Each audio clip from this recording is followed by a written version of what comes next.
जय हिंद साथियों, आप सभी का स्वागत है आपके अपने YouTube चैनल स्टूडेंट तक में।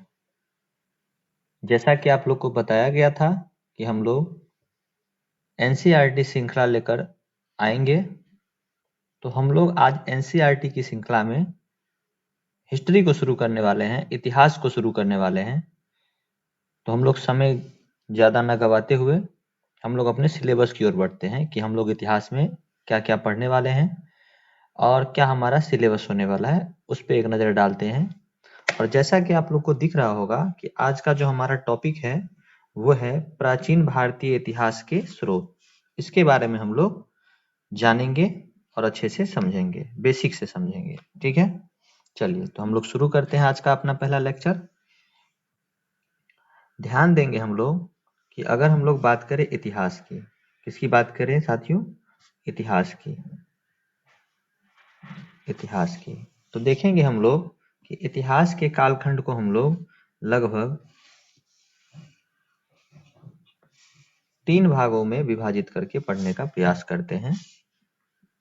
3 भागों में कैसे कैसे उसको हम लोग समझते हैं। तो एक तो हम लोग पढ़ते हैं इतिहास के कालखंड में प्राचीन भारत का इतिहास। प्राचीन भारत का इतिहास। एक हम लोग पढ़ते हैं मध्यकालीन भारत का इतिहास। और इसी संदर्भ में जब आगे चलेंगे तो देखेंगे आधुनिक भारत का इतिहास। आधुनिक भारत का इतिहास। एक और सेगमेंट है जो हम लोग को पढ़ना होगा, जिसे हम लोग कहते हैं विश्व का इतिहास।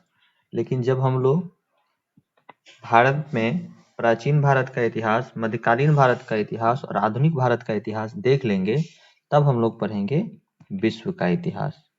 विश्व के इतिहास से हमारे सेगमेंट में बहुत ज़्यादा क्वेश्चन नहीं आते हैं, तो पहले हम ये 3 मेन टॉपिक को कवर करेंगे और उसके बाद हम लोग चलेंगे विश्व के इतिहास में। ठीक है, चलिए हम लोग शुरू करते हैं प्राचीन भारतीय इतिहास को।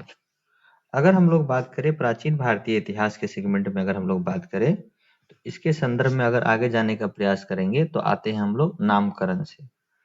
प्राचीन भारतीय इतिहास में जो हम लोग समझेंगे कि नामकरण जो हमारे भारत का किया गया है वो किस किस तरीके से किया गया है। तो हम लोग देखेंगे कि भारत का जो नामकरण है इसी के इतिहास से हम लोग शुरू करते हैं।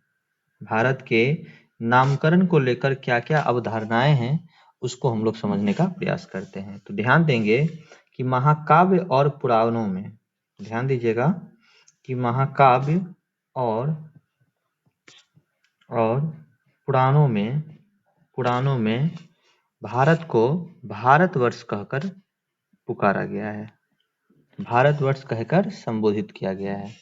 भारतवर्ष का अगर हम लोग अर्थ की बात करें तो भारतवर्ष का मतलब होता है भारत, भारत का देश। ठीक है, उसके बाद अगर हम लोग करें कि इसके निवासियों को क्या कहा जाता था, भारत के निवासियों को क्यों क्या कहा जाता था? निवासियों को भारतीय या भारत की संतान कहकर संबोधित किया गया है।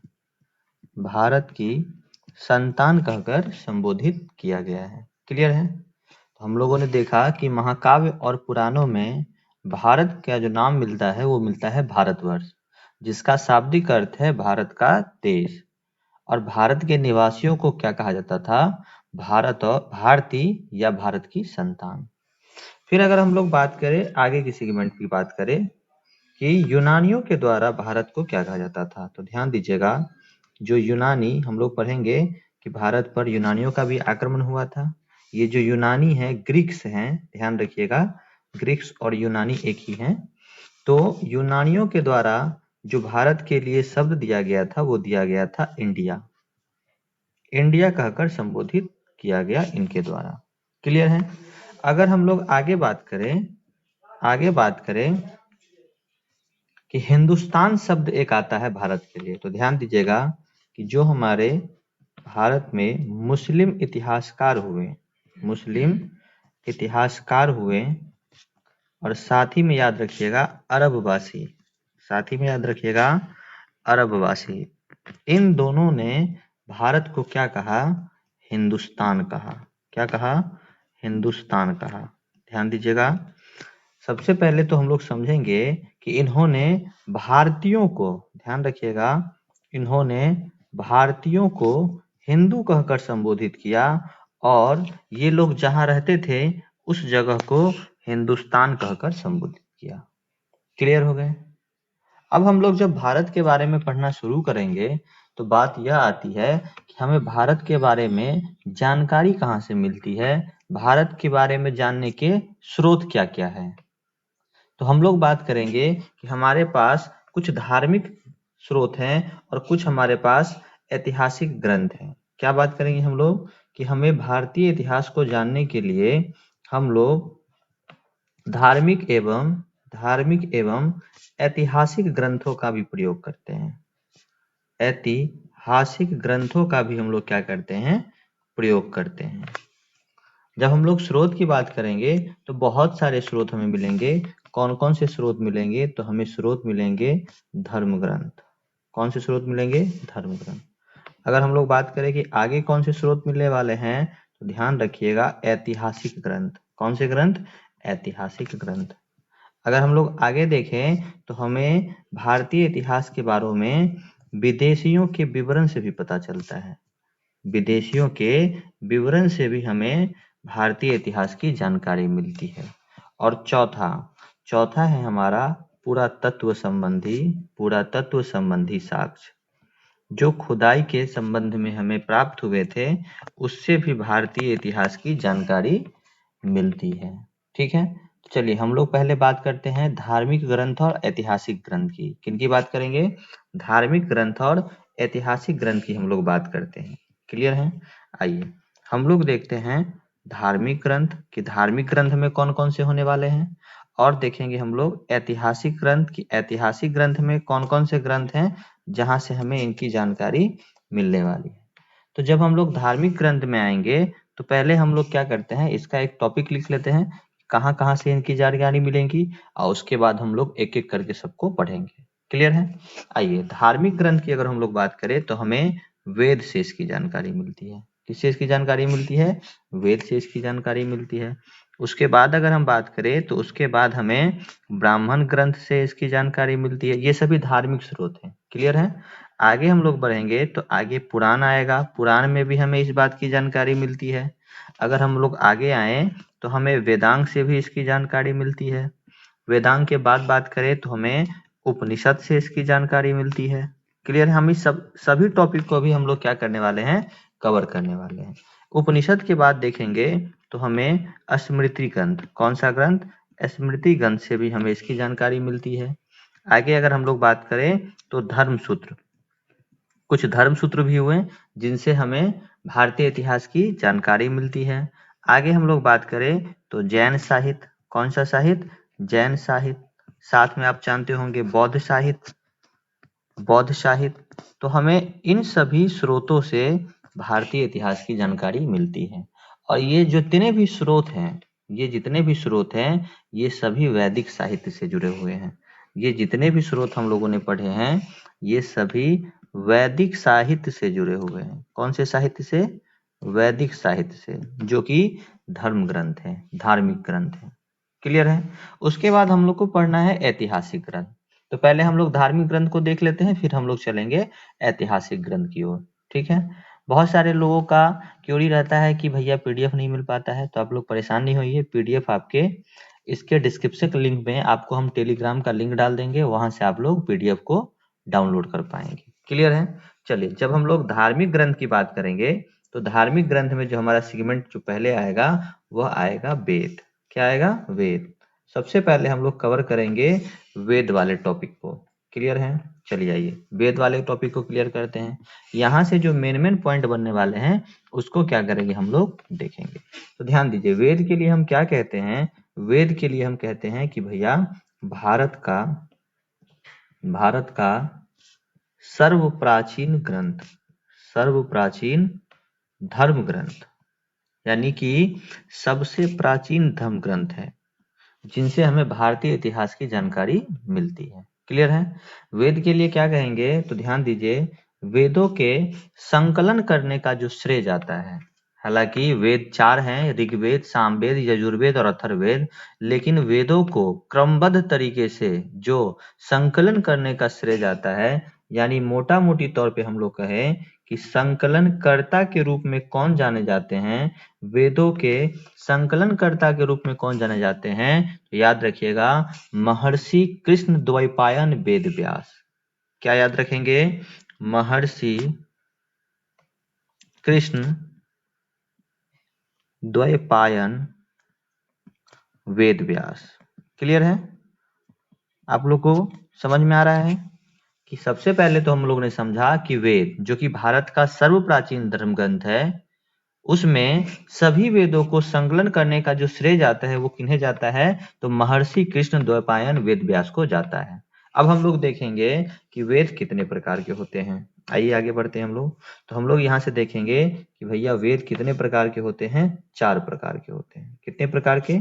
4 प्रकार के। कौन कौन से हैं? तो हम लोग देखेंगे कि ऋग्वेद, उसके बाद क्या जानेंगे? सामवेद, सामवेद के बाद जानेंगे हम लोग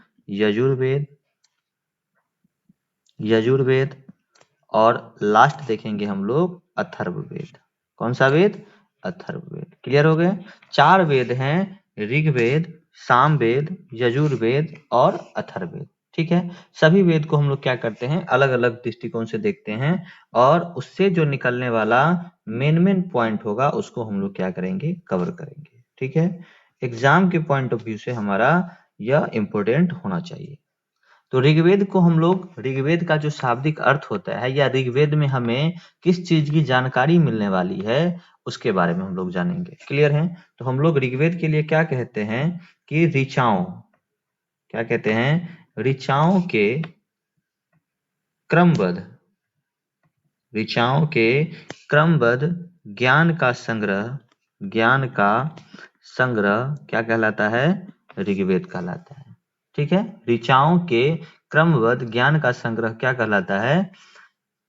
ऋग्वेद कहलाता है। ठीक है, उसके बाद हम लोग देखेंगे कि ऋग्वेद, ऋग्वेद में हमें देखने को मिलेंगे कि ऋग्वेद में कुल 10 मंडल हैं। कितने मंडल हैं? तो ऋग्वेद में कुल 10 मंडल हैं। अगर हम लोग बात करें कि ऋग्वेद में कितने सूक्त हैं, तो ध्यान रखिएगा 1028 सूक्त हैं।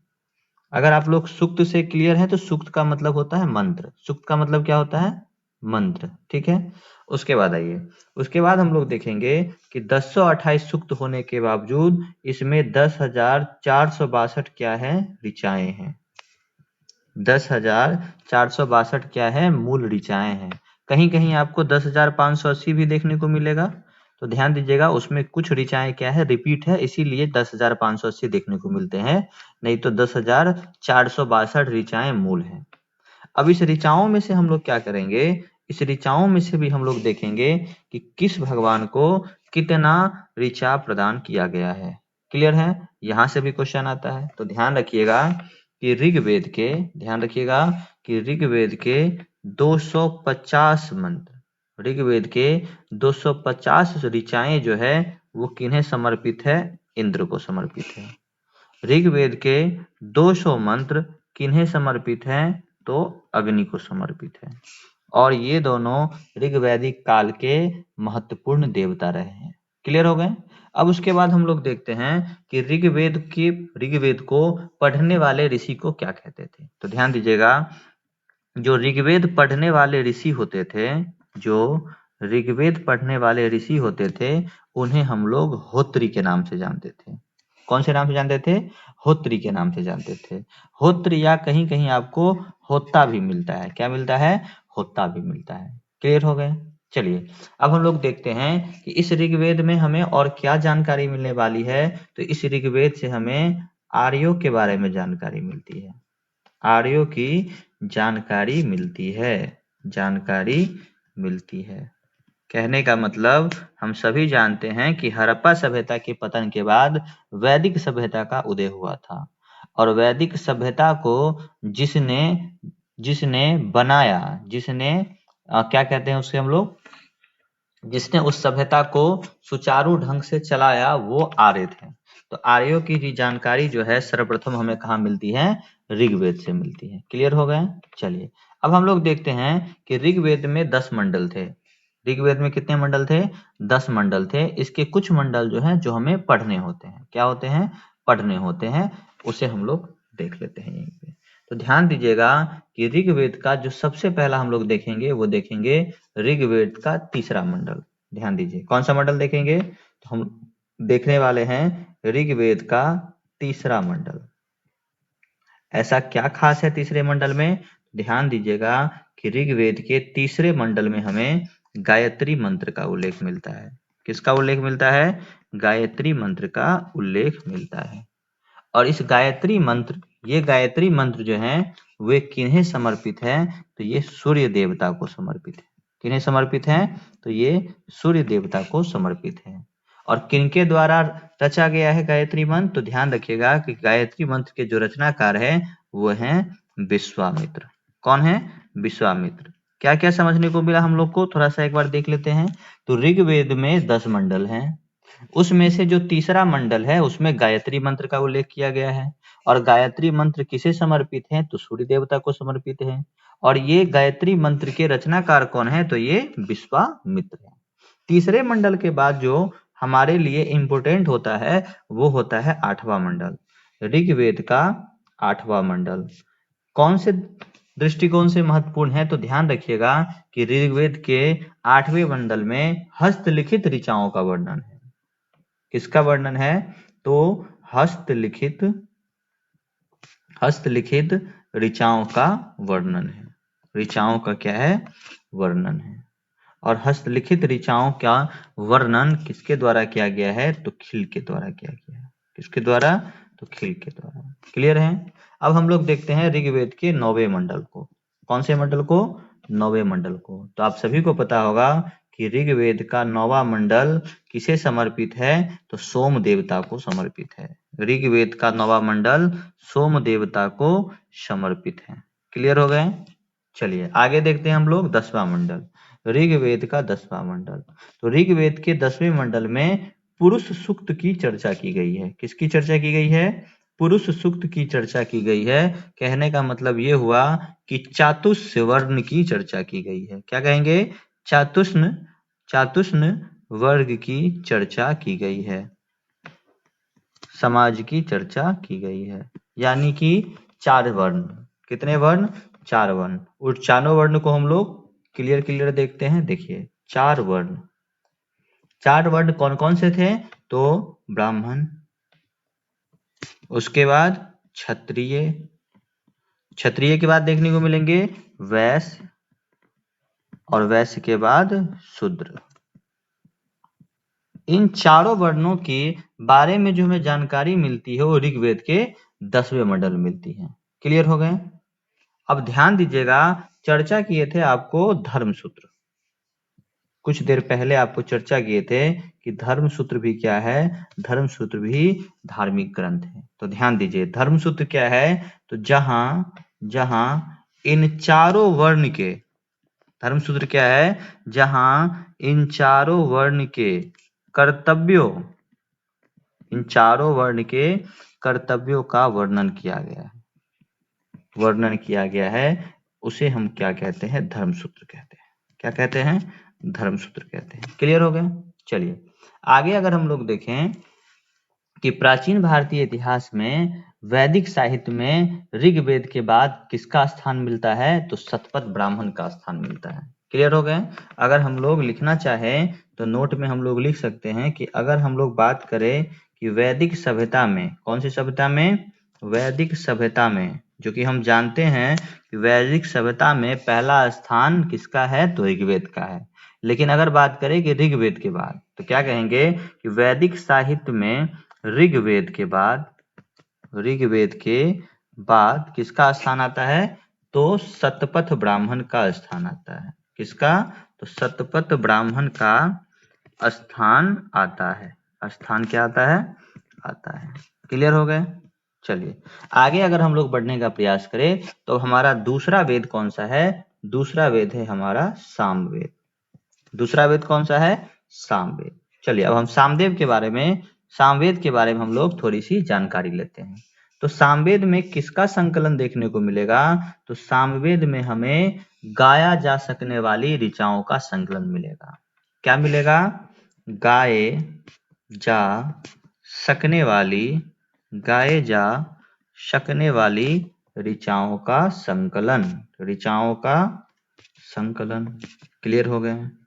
इसका मतलब कि गायन से संबंधित है। सामवेद किससे संबंधित है? गायन से संबंधित है। और सामवेद के लिए एक टर्म आता है जो हमारे लिए इंपॉर्टेंट है कि भारतीय संगीत का जनक। क्या याद रखेंगे हम लोग? कि भारतीय संगीत का जो जनक है वो किस वेद को कहा जाता है? तो ध्यान रखिएगा कि भारतीय संगीत का जनक सामवेद को कहा जाता है। जैसा कि हम लोगों ने ऋग्वेद में पढ़ा था कि ऋग्वेद के पढ़ने वाले पुरोहित को हम लोग क्या कहते थे? होत्री कहते थे। उसी प्रकार हम लोग जानेंगे कि सामवेद में भी जो पढ़ने वाले पुरोहित थे यानी कि पाठ करता थे, पाठकर्ता को क्या कहा जाता था? तो उद्गाता कहा जाता था। क्या कहा जाता था?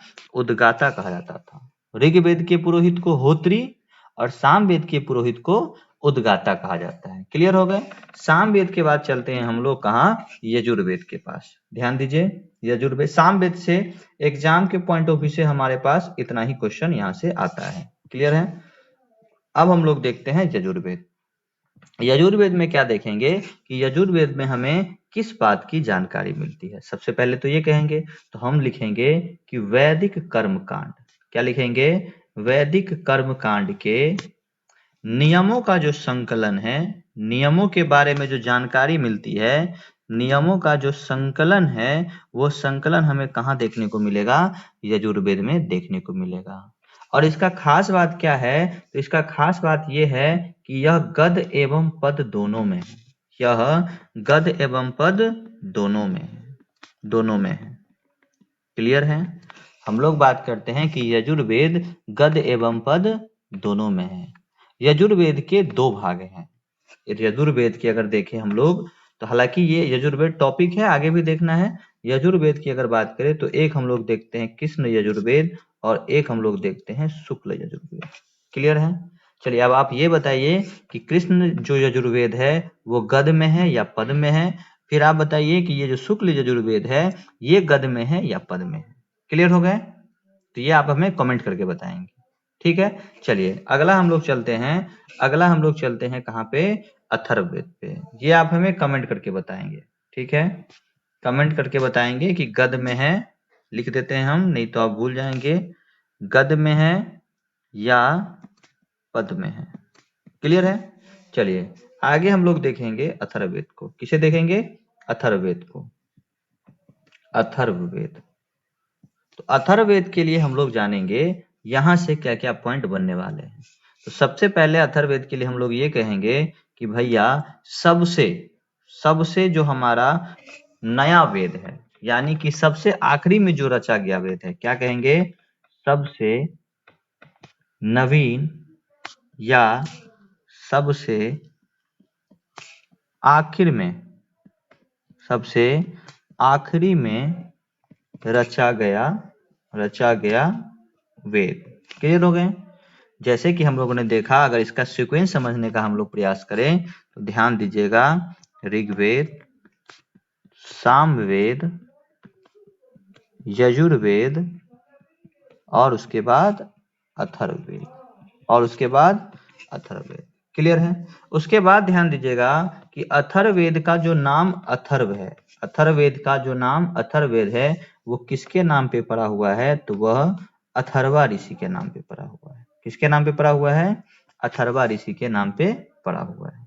क्लियर हो गए? चलिए आगे बढ़ते हैं हम लोग। आगे हम लोग देखेंगे कि अथर्ववेद में हमें किन किन बातों की जानकारी मिलती है। तो यहाँ से कुछ कुछ क्वेश्चन बन जाते हैं। तो हम लोग ध्यान देंगे कि भैया अथर्ववेद में हमें किन बात की जानकारी मिलेगी? तो जैसे हमें जानकारी मिलेगी रोग निवारण। ठीक है, क्या मिलेगी? रोग निवारण। उसके बाद तंत्र मंत्र। क्या मिलेगी? तंत्र मंत्र। फिर देखेंगे कि जादू टोना वशीकरण जैसा विधि भी हमें यहीं देखने को मिलता है। क्लियर हो गए? अब अथर्ववेद से क्या रखिएगा? एक स्टेटमेंट याद रखिएगा, एक स्टेटमेंट याद रखिएगा, और ये आपके एग्जाम में पूछा गया भी है कि किस वेद में सभा और समिति को, ध्यान दीजिए क्वेश्चन क्या है, क्वेश्चन है कि किस वेद में सभा और समिति को प्रजापति की दो पुत्रियां कहकर पुकारा गया है। प्रजापति की दो पुत्रियां कहकर पुकारा गया है। तो ध्यान रखिएगा, दो पुत्रियां कहकर पुकारा गया है, ये किस वेद में कहा गया है? तो यह अथर्ववेद में कहा गया है। किस वेद में? अथर्ववेद में कहा गया है। ठीक है, चलिए आगे हम लोग बात करें तो इसी अथर्ववेद से एक और चीज की जानकारी मिलती है, कन्याओं के जन्म की निंदा। कन्याओं के जन्म की जो निंदा की जाती है, इस बात का भी प्रमाण हमें किस वेद में देखने को मिला है? अथर्ववेद में देखने को मिला है। ठीक है, तो जैसा कि हम लोगों ने देखा था कि हम लोग धार्मिक ग्रंथ में वेद के बाद देखते हैं वेदांग। क्या देखते हैं? वेदांग। तो अगला जो हमारा सेगमेंट है वो है वेदांग। चलिए अब आगे पढ़ेंगे हम लोग वेदांग को। जैसा कि हम लोगों ने पढ़ा है कि वेद 4 होते हैं। वेद क्या होते हैं? 4 होते हैं। और वेदांग की संख्या कितनी है? तो वेदांग की संख्या है 6। वेदांग की संख्या है 6। आखिर वेदांग की आवश्यकता होती क्यों है? क्या है वेदांग? तो ध्यान रखिएगा, वेदों को समझने के लिए, वेदों को समझने हेतु वेदांग की रचना की गई। क्लियर हो गए? और इसकी संख्या कितनी है? तो इसकी संख्या है 6। हम लोग देखेंगे कौन कौन सा वेदांग है। तो पहला देखेंगे शिक्षा। पहला क्या है? शिक्षा। और आप जानते हैं शिक्षा उच्चारण के लिए आवश्यक है। क्लियर है? दूसरा अगर हम लोग बात करें कल्प, दूसरा क्या बात करेंगे? कल्प। तो कल्प याद रखिएगा, कल्प ही है रस्म और समारोह। रस्म और समारोह। ठीक है, जैसे हम लोग सेरेमनी पढ़ते हैं ना, रिचुअल मतलब होता है कल्प। ठीक ना। अगला तीसरा जो है हमारा, तीसरा है हमारा व्याकरण। हम अच्छे से तभी पढ़ पाएंगे उच्चारण के साथ जब हमारे पास क्या होगा? व्याकरण होगा। क्लियर है? चौथे नंबर पे आते हैं निरुक्त। चौथे नंबर पे आएंगे निरुक्त। और निरुक्त क्या है? तो निरुक्त का अर्थ होता है जहां से शब्दों की उत्पत्ति होती है, यानी कि ओरिजिन ऑफ वर्ड्स। जहां से शब्दों की क्या होती है? उत्पत्ति होती है। अगला 5वें नंबर पे हम लोग पढ़ते हैं छंद को। किसे पढ़ते हैं? छंद को। मैट्रिक्स कहते हैं छंद को, मैट्रिक्स। ठीक है, और 6ठे नंबर पे हम लोग देखेंगे ज्योतिष को। किसे देखेंगे? ज्योतिष को, एस्ट्रोलॉजी को। क्लियर हो गए? ये है हमारे वेदांग। वेद को पढ़ने के लिए वेदांग की आवश्यकता पड़ती है। क्लियर है? चलिए अब हम लोग देखते हैं अगले धार्मिक ग्रंथों में स्रोतों के रूप में। अगर हम अगले धार्मिक ग्रंथ को देखेंगे तो उसका नाम है पुराण। क्या नाम है? पुराण। अब हम लोग देखेंगे पुराण को कि भैया पुराण से हमें क्या क्या मिला है और पुराण से हमें भारतीय इतिहास के बारे में कैसी जानकारी मिलती है। तो पुराण के लिए तो सबसे पहले एक सेगमेंट आप याद रखिएगा कि भैया भारतीय ऐतिहासिक कथाओं का जो सबसे अच्छा क्रमबद्ध विवरण किया गया है। देखिए विवरण सभी ने किया है, लेकिन एक सीक्वेंस में जो एक सीक्वेंस में स्टोरी बनाया गया है वो हमें पुराणों में ही देखने को मिलती है। तो क्या कहेंगे कि भारतीय, क्या कहेंगे? भारतीय ऐतिहासिक कथाओं का जो सबसे अच्छा क्रमबद्ध ज्ञान, क्या कहेंगे? क्रमबद्ध विवरण जो हमें मिलता है वो कहां से मिलता है? पुराणों से ही मिलता है। ठीक है, पुराण के बाद में हम इसमें सेकंड चीज क्या पढ़ने वाले हैं? भैया पुराणों के जो रचयिता हैं, क्योंकि एक तो पुराण है नहीं,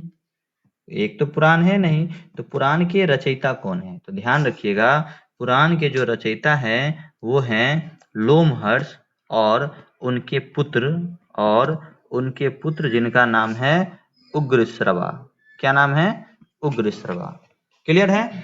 चलिए आज उसके बाद देखेंगे कि हमारे पास जितने भी पुराण हैं, अधिकांशतः पुराण किस भाषा में है? तो वह संस्कृत भाषा में है, यानी कि संस्कृत श्लोक में है। क्लियर है? पुराणों की जो भाषा है वो क्या है? संस्कृत है। ठीक है, पुराणों का पाठ कौन करते थे? तो ध्यान रखेंगे कि पुराणों का पाठ करने वाले पुजारी कहलाते थे। क्या कहलाते थे? पुजारी कहलाते थे। और नोट में एक बात ध्यान रखिएगा कि स्त्रियों और शूद्र को, ध्यान रखिएगा, स्त्रियों और शूद्र को पाठन की अनुमति नहीं थी, यानी वह पुराण पढ़ नहीं सकते हैं। पाठन की अनुमति नहीं थी, अनुमति नहीं थी, क्लियर है। लेकिन वे इसे सुन सकते थे, लेकिन वे इसे क्या कर सकते थे, सुन सकते थे, सुन सकते थे, क्लियर है। चलिए आगे की ओर हम बढ़े तो पुराणों में ही देखेंगे हम लोग कि पुराणों की संख्या कितनी है। तो पुराणों की संख्या जो कुल है वो है 18, क्लियर हो गए। पुराणों की जो कुल संख्या है वो है 18। अब हम देखेंगे इनमें प्रमुख पुराण, क्या देखेंगे, इसमें से प्रमुख पुराणों को देखेंगे कि किससे हमें क्या जानकारी प्राप्त होती है, क्लियर है। तो पहले नंबर पे अगर हम लोग देखने का प्रयास करें तो हमें देखने को मिलेगा मत्स्य पुराण। कौन सा पुराण, मत्स्य पुराण। मत्स्य पुराण के लिए कहा जाता है कि यह सबसे प्राचीन पुराण है, यह सबसे प्राचीन पुराण है और इससे हमें आंध्र सातवाहन वंश की जानकारी मिलती है। किसकी जानकारी मिलती है, तो आंध्र सातवाहन राजवंश की जानकारी हमें मिलती है। अगर हम बात करें दूसरे नंबर पे तो विष्णु पुराण, विष्णु पुराण अगला जो हम लोग देखने वाले हैं वो है विष्णु पुराण। और विष्णु पुराण से किस राजवंश की जानकारी मिलती है, तो ध्यान रखिएगा मौर्य राजवंश की जानकारी मिलती है, क्लियर हो गए। तो ये याद रखिएगा कि किस पुराण से किस राजवंश की जानकारी मिलती है, क्लियर है। चलिए तीसरे नंबर पे अगर हम लोग बात करें तो देखेंगे वायु पुराण। कौन सा पुराण, वायु पुराण। और इस वायु पुराण से हमें गुप्त राजवंश की जानकारी मिलती है। कौन से राजवंश की, गुप्त राजवंश की जानकारी मिलती है, क्लियर है। चौथे नंबर पे हम आएंगे तो मिलेंगे हमें ब्राह्मण पुराण। कितने पुराण, ब्राह्मण पुराण। ध्यान दीजिए टोटल पुराणों की संख्या थी 18, जिसमें से हम लोग प्रमुख पुराणों को देख रहे हैं, क्लियर है। तो ध्यान दीजिए चौथा जो हम पढ़ रहे हैं ब्राह्मण पुराण, इसमें हमें पुरु राजवंश की जानकारी मिलती है। किस राजवंश की जानकारी मिलती है, पुरु राजवंश की जानकारी मिलती है, क्लियर है। पांचवें नंबर पे हम आते हैं भागवत पुराण। कौन सा, भागवत पुराण। और इस पुराण से हमें किस चीज की जानकारी मिलती है, तो श्री कृष्ण की भक्ति की जानकारी हमें मिलती है। श्री कृष्ण भक्ति की जानकारी किस पुराण से मिलती है, तो भागवत पुराण से मिलती है, क्लियर हो गए, क्लियर है। चलिए अब हम लोग जो वैदिक ग्रंथों में धार्मिक ग्रंथ पढ़ रहे थे उस श्रृंखला में अगला है ब्राह्मण, अगला है ब्राह्मण ग्रंथ। कौन सा ग्रंथ, ब्राह्मण ग्रंथ, ठीक है। चलिए अब हम लोग ब्राह्मण ग्रंथ को समझ लेते हैं कि क्या क्या है ब्राह्मण ग्रंथ, उसको हम लोग अच्छे से समझ लेते हैं, ठीक है। चलिए तो ब्राह्मण ग्रंथ में रखेंगे कि हम देखेंगे कि हर एक वेद का अपना अपना ब्राह्मण ग्रंथ होता है। हर एक वेद का क्या होता है, अपना अपना ब्राह्मण ग्रंथ होता है। तो चलिए हम लोग बारी बारी से पहले वेद को देख लेते हैं और उसके बाद हम लोग उसके ब्राह्मण ग्रंथ को देखेंगे, ठीक है। चलिए पहले नंबर पे है ऋग्वेद। पहले नंबर पे कौन है, ऋग्वेद। और ऋग्वेद के जो ब्राह्मण ग्रंथ है या ऋग्वेद से जो संबंधित ब्राह्मण है, एक तो है ऐतरेय ब्राह्मण। कौन से ब्राह्मण, एक तो है ऐतरेय ब्राह्मण और दूसरा हमें मिलेंगे कौशिकी ब्राह्मण, ठीक है, कौशिकी ब्राह्मण। ये हमें मिलेंगे ऋग्वेद के। ऋग्वेद के ब्राह्मण ग्रंथ कौन कौन से हैं, तो ऐतरेय ब्राह्मण और कौशिकी ब्राह्मण, ठीक है। चलिए आगे अगर हम लोग बात करें तो ऋग्वेद के बाद आता है यजुर्वेद। ऋग्वेद के बाद यजुर्वेद, जिसमें आपको हम बताए थे कि एक तो है शुक्ल यजुर्वेद, एक तो है शुक्ल यजुर्वेद और एक था हमारा कृष्ण यजुर्वेद। कौन सा यजुर्वेद, तो कृष्ण यजुर्वेद, क्लियर है। देखिए यजुर्वेद के दो पार्ट बताए थे, शुक्ल यजुर्वेद और कृष्ण यजुर्वेद। तो हम लोग देखेंगे कि शुक्ल यजुर्वेद के जो ब्राह्मण ग्रंथ है उनका नाम है शतपथ ब्राह्मण। क्या नाम है उनका, शतपथ ब्राह्मण।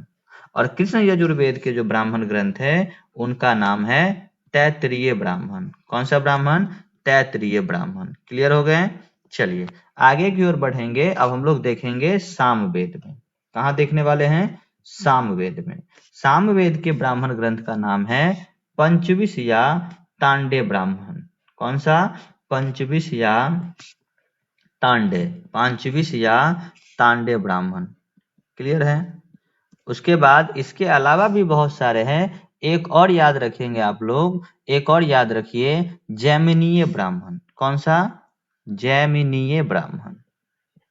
ठीक है, एक आप ये भी याद रखेंगे। सामवेद के बाद अगर हम लोग बात करें तो अगला बात करेंगे अथर्ववेद की। और अथर्ववेद का जो ब्राह्मण ग्रंथ है बहुत फेवरेट है और एक ही है, गोपत ब्राह्मण। कौन सा ब्राह्मण? गोपत ब्राह्मण। क्लियर है? गोपत ब्राह्मण। ठीक, एकमात्र ऐसा ब्राह्मण ग्रंथ जिसमें स्त्री को पुरुष की अर्धांगिनी कहा गया है वो ब्राह्मण ग्रंथ है शतपथ ब्राह्मण। कौन से? शतपथ ब्राह्मण। क्या कहा गया है?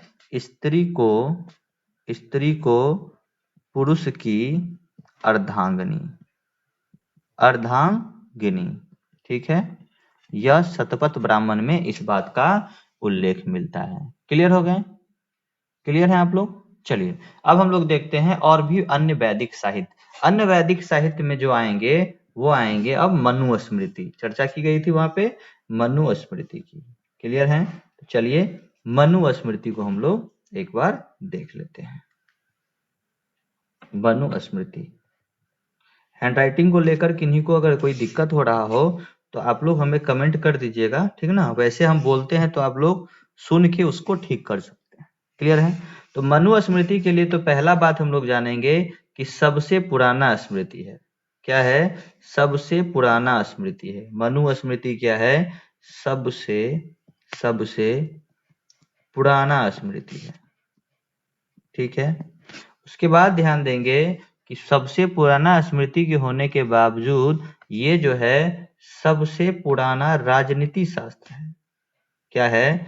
सबसे प्राचीन राजनीति शास्त्र। ठीक है, हम लोग जो पॉलिटी पढ़ते हैं उसमें देखते हैं कि सबसे प्राचीन राजनीति शास्त्र यही है मनुस्मृति। क्लियर हो गए? उसके बाद ध्यान दीजिएगा कि मनुस्मृति से आपको एक राजवंश की जानकारी मिलेगी और उसका ये फेवरेट ग्रंथ है। क्लियर है? तो कौन से राजवंश की जानकारी मिलने वाली है? शुंग राजवंश की। कौन से राजवंश की? शुंग राजवंश की जानकारी मिलने वाली है। क्लियर है? मनुस्मृति के बाद एक और स्मृति आपको ध्यान रखना होगा, नारद स्मृति। कौन सी स्मृति? नारद स्मृति। और नारद स्मृति के लिए आप एक ही बात ध्यान में रखिए कि इससे किस युग की जानकारी मिलती है? तो गुप्त राजवंश की। कौन से राजवंश की? तो गुप्त राजवंश की जानकारी हमें, गुप्त राजवंश की जानकारी हमें नारद स्मृति से मिल जाती है। क्लियर है? चलिए अब हम लोग देखते हैं बौद्ध साहित्य को। साहित्यों में हम लोग देखेंगे किसे? बौद्ध साहित्य को। साहित्य का मतलब होता है मोटा मोटी तौर पे जानिए पुस्तक, जिसमें प्राचीन सभ्यताओं के बारे में कुछ न कुछ बात लिखी गई होंगी। क्लियर है? तो बौद्ध साहित्य में हम लोग चलते हैं। बौद्ध साहित्य में हम लोग चलेंगे तो सबसे पहले देखेंगे जातक। ठीक है, तो जातक के लिए क्या आता है कि जातक किस धर्म का पवित्र ग्रंथ है? जातक किस धर्म का पवित्र ग्रंथ है? तो जातक बौद्ध ग्रंथों का, ध्यान रखिएगा, बौद्ध धर्म का ग्रंथ है। जातक किस धर्म का है? बौद्ध धर्म का ग्रंथ है। और जातक में हमें किस चीज की जानकारी मिलती है? तो जातक में हमें बुध के, ध्यान रखिएगा, जातक में हमें बुध के पूर्व जन्म की कहानी मिलती है। पूर्व जन्म की कहानी देखने को मिलती है। क्लियर है? उसके बाद देखेंगे बौद्ध साहित्य में एक और आएगा जिसका नाम है त्रिपिटक। त्रिपिटक, ठीक है। क्वेश्चन क्या आता है त्रिपिटक से कि बौद्धों का पवित्र ग्रंथ कौन सा है? क्वेश्चन क्या आता है कि बौद्धों का पवित्र ग्रंथ कौन सा है? तो बौद्धों का पवित्र ग्रंथ त्रिपिटक है, जिसके 3 भाग हैं, जिसके 3 अंश हैं। कौन कौन से अंश हैं? तीनों को देख लेते हैं। तो एक है विनय पिटक, एक क्या है? विनय पिटक। दूसरा अगर हम लोग बात करें तो दूसरा है सूत्र पिटक और तीसरा है अभिधम पिटक। तीसरे का नाम क्या है? अभिधम पिटक। क्लियर हो गए। अगर हम बात करें आपसे कि भैया ये जो साहित्य है त्रिपिटक, इसकी रचना किस भाषा में की गई है, तो इसकी रचना पाली भाषा में की गई है। यहाँ से भी बहुत बार क्वेश्चन बना है कि त्रिपिटक किस भाषा में रची गई है, तो पाली भाषा में रची गई है। क्लियर हो गए। चलिए उसके बाद हम लोग देखते हैं कि जब हम लोग बौद्ध धर्म को पढ़ेंगे तो वहां देखेंगे कि बौद्ध धर्म का दो भागों में विभाजन हो गया। दो भागों में विभाजन हो गया, कौन कौन सा, तो एक तो हीनयान और दूसरा कौन सा, महायान। एक तो हीनयान और एक महायान। तो हम लोग देखेंगे कि हीनयान का ही एक प्रमुख ग्रंथ है जिसका नाम है कथावस्तु। क्या नाम है? हीनयान का एक पवित्र ग्रंथ है जिसका नाम है कथावस्तु। और इस कथावस्तु में हमें महात्मा बुद्ध का जीवन चरित्र की चर्चा मिलती है। क्या मिलती है? तो बुद्ध के जीवन चरित्र की चर्चा, जीवन चरित्र की चर्चा हमें इसी पुस्तक में मिलती है। क्लियर है। चलिए अब हम लोग बौद्ध साहित्य के बाद हम लोग कहाँ चलेंगे? जैन साहित्य में। क्लियर है। हम लोग बौद्ध साहित्य के बाद अब जैन साहित्य को देखने वाले हैं। हम लोग आज का जो लेक्चर है वो बहुत ज्यादा लंबा नहीं बनाएंगे। हम लोग आज मान के चलेंगे कि 1 घंटे का लेक्चर हम लोग आज करने वाले हैं। 1 घंटे में हम लोग जितने सेगमेंट को पकड़ सके हम लोग पकड़ेंगे। ठीक है। तो हम लोग देखेंगे कि पहली बात, जैन साहित्य को क्या कहा जाता है? तो जैन साहित्य को आगम कहा जाता है। क्या कहा जाता है? आगम कहा जाता है। क्लियर हो गए। जैन साहित्य को क्या कहा जाता है? आगम कहा जाता है। और जैन साहित्य के प्रमुख कौन कौन से साहित्य हैं? तो पहले नंबर पे तो देखेंगे हम लोग भगवती सूत्र। क्या नाम है? भगवती सूत्र। ठीक है। भगवती सूत्र से क्या जानेंगे? तो भैया स्वामी महावीर के जो जीवन से संबंधित, स्वामी महावीर के जीवन पर जो आधारित पुस्तक है उसका नाम है भगवती सूत्र। क्या कहेंगे? स्वामी महावीर के जीवन से संबंधित, जीवन से संबंधित। क्लियर हो गए।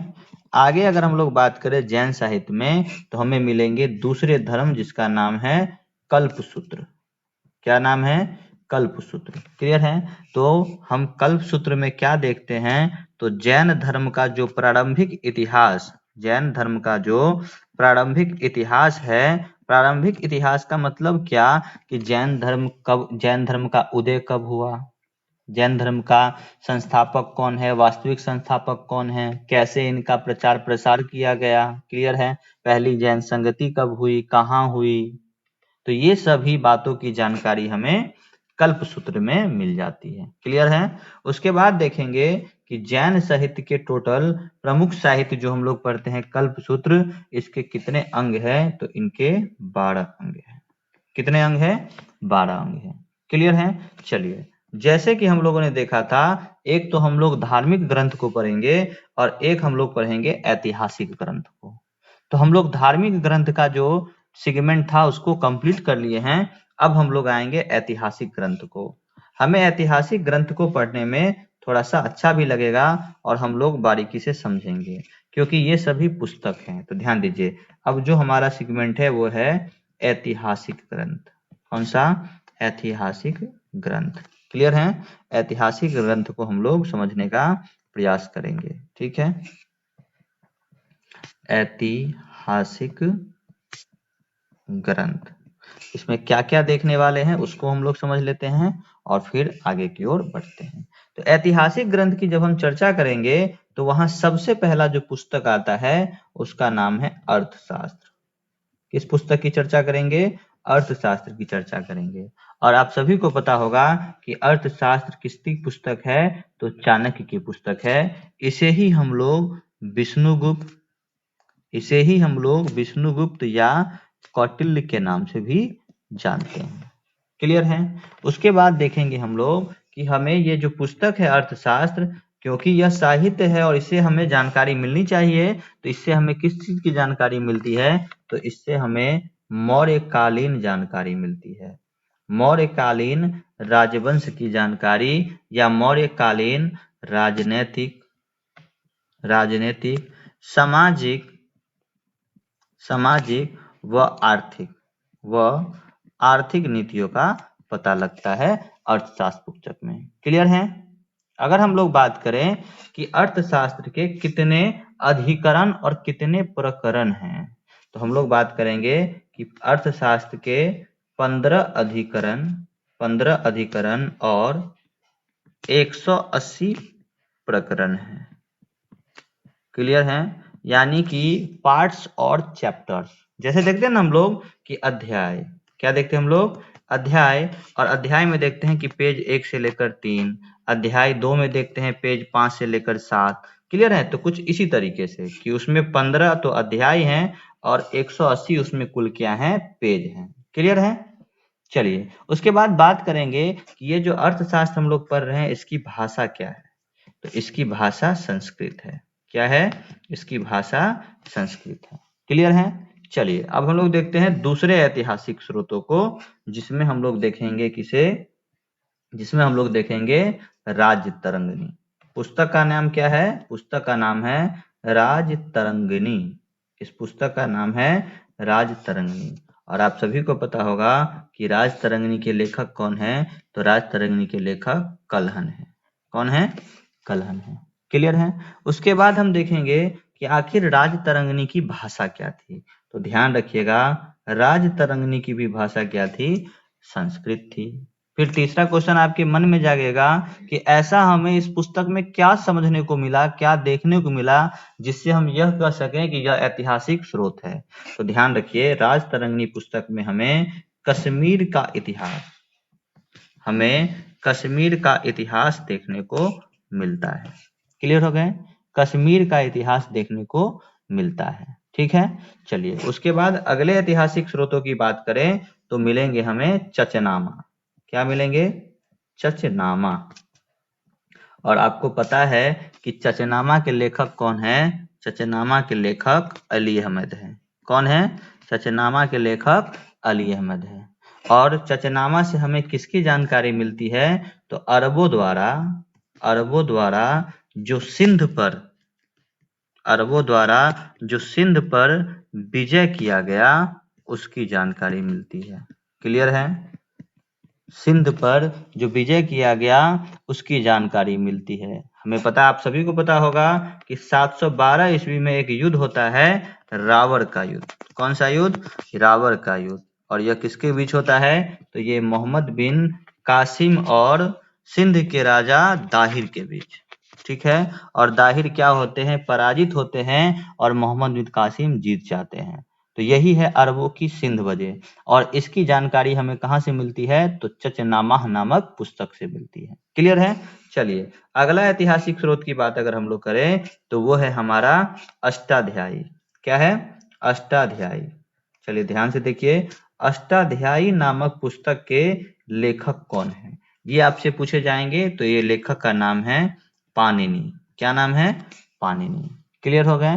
और ध्यान रखिएगा कि संस्कृत व्याकरण का